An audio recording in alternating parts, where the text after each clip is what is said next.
Welcome back, all my lovely listeners. We're here again for another Terrors from the Creative Mind. Today is a report of an experiment gone horribly, horribly wrong. Is it reality or just fiction? We may never know. So sit back and prepare yourself for the Russian sleep experiment. Russian researchers in the late 1940s kept 5 people awake for 15 days using an experimental gas-based stimulant. They were kept in a sealed environment to carefully monitor their oxygen intake so the gas didn't kill them, since it was toxic in high concentrations. This was before closed-circuit cameras, so they only had microphones and 5-inch thick glass porthole-sized windows into the chambers to monitor them.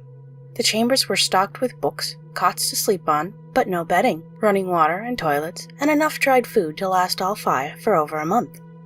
The test subjects were all political prisoners deemed enemies of the state during World War II. Everything was fine for the first 5 days. The subjects hardly complained, having been promised, falsely, that they would be freed if they submitted to the test and did not sleep for 30 days. Their conversations and their activities were monitored, and it was noted that they continued to talk about increasingly traumatic incidents in their past, and the general tone of their conversations took on a darker aspect after the 4-day mark. After 5 days, they started to complain about the circumstances and the events that had led them to where they were, and started to demonstrate severe paranoia.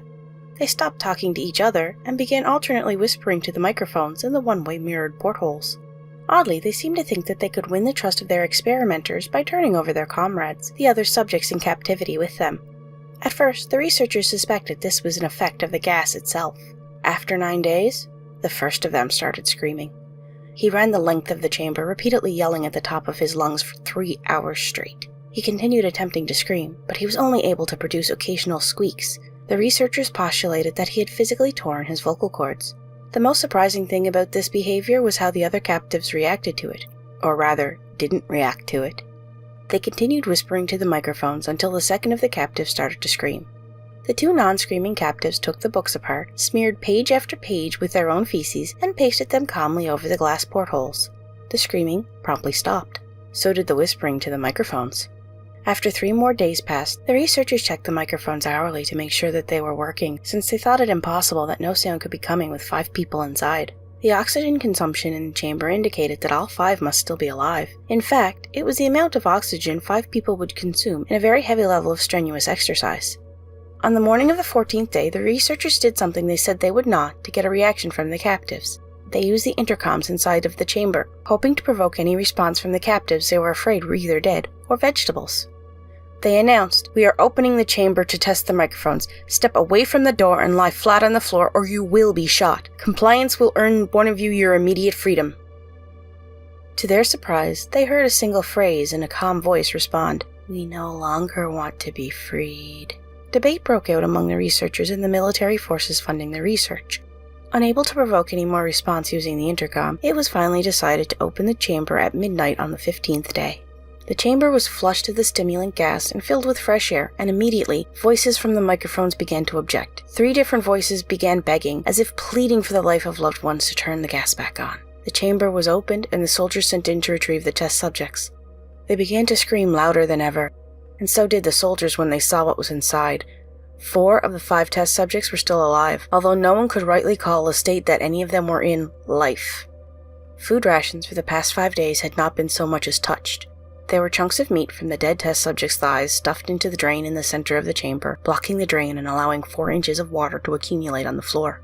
Precisely how much of that water on the floor was blood was never determined. All 4 surviving test subjects also had large portions of muscle and skin torn away from their bodies. The destructions of flesh and exposed bone on their fingertips indicated that the wounds were inflicted by hand, not with teeth as the researchers initially thought. Closer examination of positions and angles of the wounds indicated that most, if not all, were self-inflicted. The abdominal organs below the rib cage of all 4 test subjects had been removed, with the heart, lungs, and diaphragms remaining in place. The skin and most of the muscles attached to the ribs had been ripped off, exposing the lungs through the rib cage. All the blood vessels and organs remained intact. They had just been taken out and laid on the floor, fanning out around the eviscerated but still living bodies of the subjects. The digestive tracts of all 4 could be seen working, digesting food. It quickly became apparent that what they were digesting was their own flesh that they had ripped off and eaten over the course of days. Most of the soldiers were Russian special operatives at the facility, but many still refused to return to the chamber to remove the test subjects. They continued to scream to be left in the chamber and alternately begged and demanded that the gas be turned back on, lest they fall asleep. To everyone's surprise, the test subjects put up a fierce fight in the process of being removed from the chamber. One of the Russian soldiers died from having his throat ripped out. Another was gravely injured by having his testicles ripped off and an artery in his leg severed by one of the subject's teeth. Another 5 of the soldiers lost their lives, if you count the ones that committed suicide in the weeks following the incident. In the struggle, one of the 4 living subjects had his spleen ruptured and he bled out almost immediately. The medical researchers attempted to sedate him, but this proved impossible. He was injected with more than 10 times the human dose of a morphine derivative, and he still fought like a cornered animal, breaking the ribs and arm of one doctor. When heart was seen to beat for a full 2 minutes after he had bled out to the point where there was more air in his vascular system than blood. Even after it stopped, he continued to scream and flail for another 3 minutes, struggling to attack anyone in reach and just repeating the word "more" over and over, weaker and weaker, until he finally fell silent.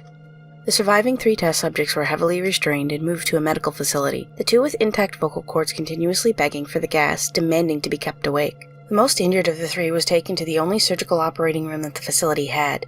In the process of preparing the subject to have his organs placed back within his body, it was found that he was effectively immune to the sedative they had given him to prepare him for the surgery.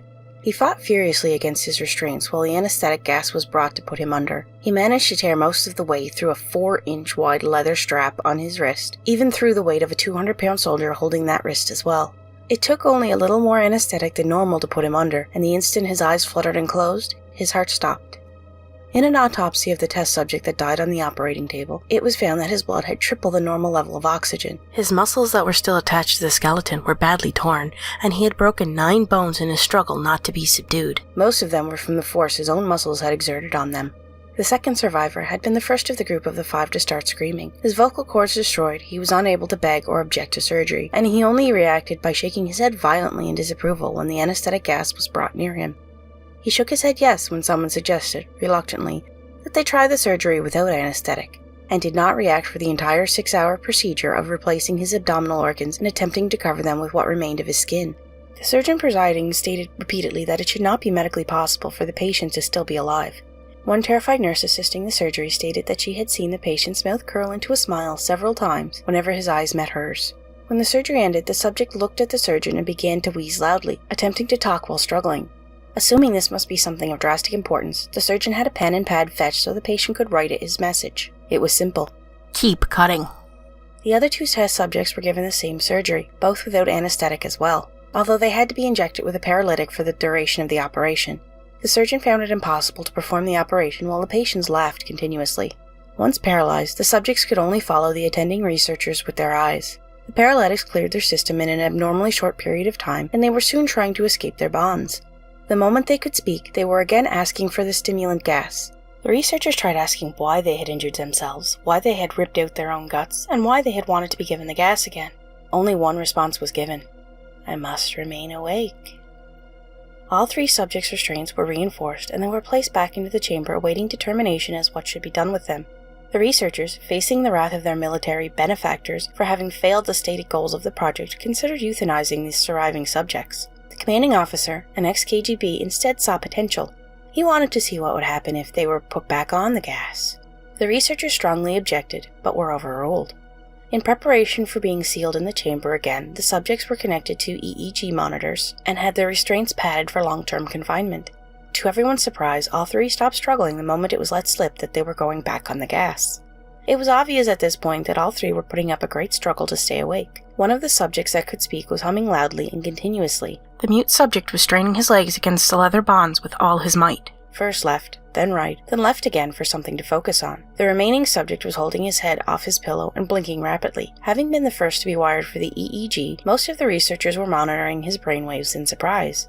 They were normal most of the time, but sometimes flatlined inexplicably. It looked as if he was repeatedly suffering brain death before returning to normal. They focused on the paper scrolling out of the brainwaves monitor. Only one nurse saw his eyes slip shut at the same time that his head hit the pillow. His brainwaves immediately changed to that of deep sleep, then flatlined for the last time as his heart simultaneously stopped. The only remaining subject that could speak started screaming to be sealed in now. His brainwaves showed the same flat lines as the one who had just died from falling asleep. The commander gave the order to seal the chamber in with both subjects inside, as well as 3 researchers. One of the named 3 immediately drew his gun and shot the commander point blank between the eyes. then turned the gun on the mute subject and blew his brains out as well.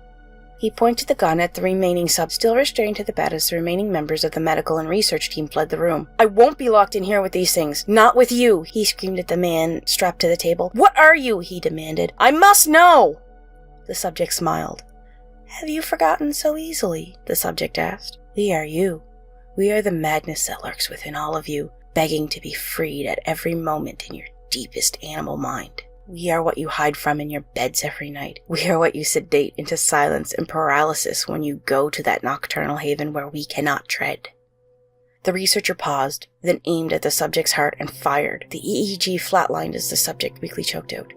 "So nearly free." And that, my lovely listeners, is the end of our tale. I hope it gave you the chills you were looking for. If it did, please let me know by leaving a thumbs up. And if you want to hear more like this, please subscribe as well. Thank you for listening, and I hope to see you again in our next terror-filled episode.